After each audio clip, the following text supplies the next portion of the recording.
Please share and subscribe for more updates. Pawan Kalyan comeback కోసం OG Sujeeth నుంచి fans కి భారీ ఆశలు. లోకేష్ కనకరాజ్ విక్రమ్ సినిమాతో కమల్ హాసన్ కెరీర్ మళ్లీ పుంజుకునేలా చేశారు. దాదాపు 10 ఏళ్ల తర్వాత కమల్ కి మళ్లీ ఒక బ్లాక్ బస్టర్ రావడంతో అతని కెరీర్ కి కొత్త ఊపిరి వచ్చింది. అలాగే నెల్సన్ దిలీప్ కుమార్ జైలర్ తో రజనీకాంత్ కి మాస్ కంబ్యాక్ ఇచ్చాడు. రజనీ గతంలో కొన్ని సినిమాలు బాక్స్ ఆఫీస్ వద్ద సక్సెస్ సాధించకపోయినా జైలర్ వల్ల ఆయన ఇమేజ్ మళ్లీ రెట్టింపు అయింది. ఇప్పుడు అదే తరహా సీన్ పవన్ కళ్యాణ్ కెరీర్ లో జరగబోతోందా అన్న హైప్ క్రియేట్ అవుతోంది. ఎందుకంటే సుజిత్ డైరెక్షన్ లో వస్తున్న ఓజీపై అంచనాలు ఆకాశాన్ని తాకుతున్నాయి. ఎందుకు OG Pawan career turning point అవుతుందనే నమ్మకం. గత కొంతకాలంగా పవన్ కళ్యాణ్ చేసిన సినిమాలు వకీల్ సాబ్, భీమ్లా నాయక్ హిట్స్.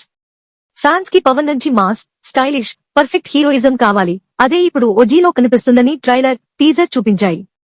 పవన్ ని పూర్తిగా గాడ్ ఫాదర్ మోడ్ లో చూపించేలా power pack dialogues, stylish action తో సుజిత్ స్క్రీన్ ప్లే డిజైన్ చేశారని టాక్. సుజిత్ పై భారీ ప్రెషర్. ఎందుకంటే సుజిత్ తన మొదటి సినిమా సాహోలోనే పెద్ద బడ్జెట్ తో పనిచేశాడు. అయితే ఆ సినిమా మిక్స్ రివ్యూస్ తెచ్చినా అతని టేకింగ్ కి మంచి మార్కులు పడ్డాయి. ఇప్పుడు ఓజీలో పవన్ కళ్యాణ్ ని కంబ్యాక్ హీరోగా నిలబెట్టే అవకాశం వచ్చింది. ఓజీ సక్సెస్ అయితే ఇది పవన్ కెరీర్ కి మాత్రమే కాదు, సుజిత్ కి కూడా పెద్ద టర్నింగ్ పాయింట్ అవుతుంది. Fans expectation. పవన్ అభిమానులు ఓజీని కేవలం సినిమాగా కాకుండా పవన్ ఇమేజ్ రీడిఫైన్ చేసే మాస్టర్ పీస్ గా చూస్తున్నారు. లోకేష్, కమల్, నెల్సన్, రజనీలా సుజిత్, పవన్ కాంబినేషన్ కూడా హిస్టరీ క్రియేట్ చేస్తుందా అన్నదే ఇప్పుడు హాట్ టాపిక్.